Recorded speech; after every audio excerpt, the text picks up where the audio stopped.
सवाल पूछा, क्या सजदे में दुरूद शरीफ पढ़ा जा सकता है? जी बिल्कुल पढ़ा जा सकता है, कोई हरज की बात नहीं।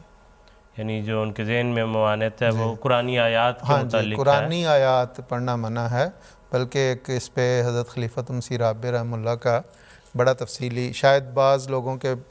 वो क्लिप निकाल लें कि किसी मौके पे बाद में हज़रत साहब ने कोई छोटा सा जवाब है, किसी पे शायद कोई ममानियत हो, लेकिन हज़रत साहब का, हज़रत खलीफत मसीह राबी रहमतुल्लाह का अपनी सेहत के ज़माने में बहुत एक तफसीली जवाब इस पे, और उस पर एक शख्स ने, मुझे याद है कि एक शख्स ने जवाब उस पर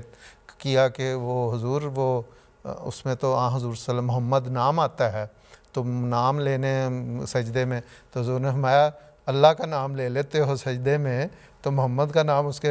ग़ुलाम का नाम लेना कौन सी मुमानियत है। तो कोई हरज नहीं, और बड़े तफसीली जवाब उसमें हज़रत साहब ने दिया हुआ है कि दुरूद शरीफ पढ़ने में कोई हरज की बात नहीं। सिर्फ़ कुरानी आयात, और वो भी कुरान करीम का मकाम मर्तबा, उसका एहतराम के पेश नज़र हज़रत मसीह मौऊद अलैहिस्सलाम ने भी फरमाया, अहादीस में भी वाज़ेह तौर पर ममानियत मौजूद है कि रुकू और सुजूद में कुरान करीम की आयात नहीं पढ़ी जा सकती। जी ठीक है।